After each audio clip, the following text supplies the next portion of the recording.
मैं तुम्हारी भाभी हूँ, माँ तो नहीं बन सकती, पर भाभी चाय पीने का बड़ा मन है। आप भैया के लिए बनाओ तो मेरे लिए भी एक कप बना देना, साक्षी ने धीमी आवाज में कहा और चुप हो गई।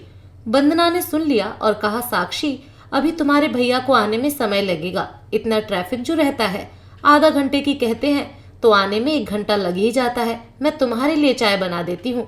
साक्षी ने फिर मना कर दिया, नहीं भाभी रहने दीजिए, बेकार ही आपको परेशानी होगी और फिर आपको भी तो काम रहते हैं। ठीक है, मुझे अपने काम छोड़ने की जरूरत नहीं है, तो ऐसा करो तुम खुद ही चाय बना लो, 1 कप मेरे लिए भी बना देना।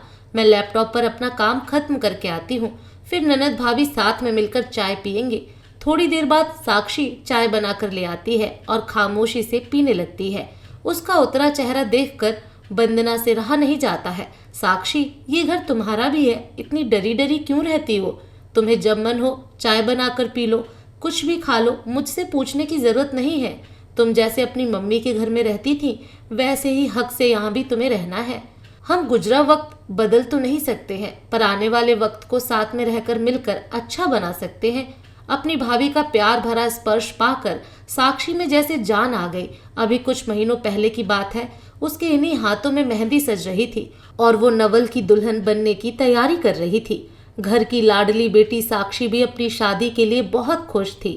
मम्मी पापा और भैया भाभी उसकी शादी के लिए दिन रात लगे हुए थे।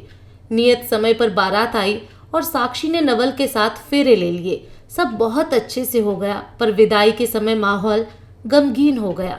घर की रौनक ससुराल जो जा रही थी। साक्षी, अब ससुराल ही तेरा असली घर है, मायका पराया हो गया है। तुझे अब ससुराल के रंग ढंग में ढलना होगा, ये घर अब तेरा नहीं रहा, माँ ने गले लगाकर समझाते हुए कहा। सबसे विदा लेकर साक्षी ससुराल आ गई।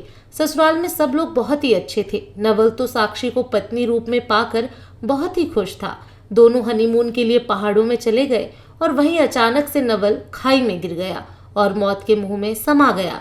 साक्षी की तो दुनिया ही उजड़ गई। ससुराल से वो वापस मायके गई। मम्मी पापा उसके जीवन से दुख कम करने के लिए कुलदेवी के मंदिर गए। रास्ते में भयानक कोहरा था, बस का एक्सीडेंट हो गया और दोनों ही इस दुनिया को छोड़कर चले गए।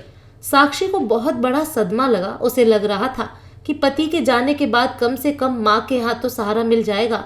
सारे क्रियाकर्म करने के बाद साक्षी के भाई संदीप ने सारी जायदाद बेच दी। अब बहन साक्षी की जिम्मेदारी उस पर थी। वो बड़ा ही असमंजस में था। तभी वंदना ने कहा, संदीप तुम इतना सोच क्यों रहे हो? अब साक्षी की भी जिम्मेदारी हमें ही उठानी है। तुम साक्षी को भी हमारे साथ शहर ले चलो, वो यहाँ अकेली किसके भरोसे रहेगी?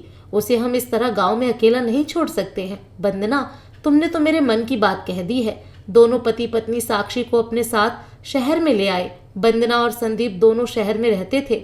साक्षी उनका घर देखकर दंग रह गई।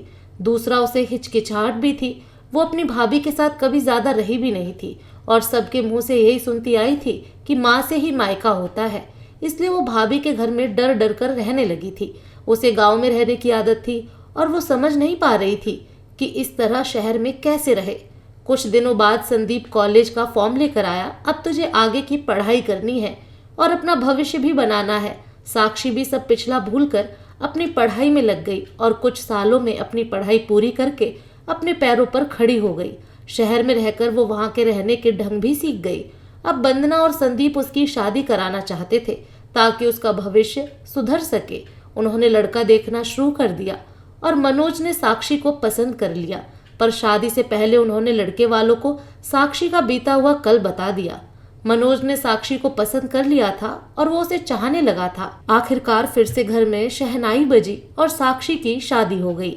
अब साक्षी ससुराल जाने लगी तो वंदना ने उसे कुछ पेपर दिए। भाभी, इनकी क्या जरूरत थी? साक्षी जब अपने गांव का घर और जायदाद बेची तो उसके 2 बराबर हिस्से कर लिए। एक हिस्सा तुम्हारे भैया का था तो एक तुम्हारे लिए रख लिया। इतने साल तुम हमारे साथ थी, छोटी थी, पर अब तुम भी समझदार हो गई हो और तुम्हें एक जीवन साथी भी मिल गया है, इसलिए अब तुम अपने हिस्से की जायदाद संभाल सकती हो।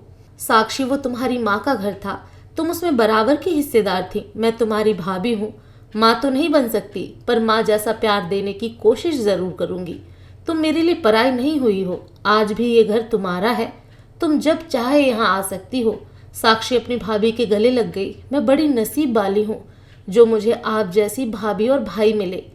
दोनों ने मिलकर साक्षी को हंसी खुशी विदा कर दिया।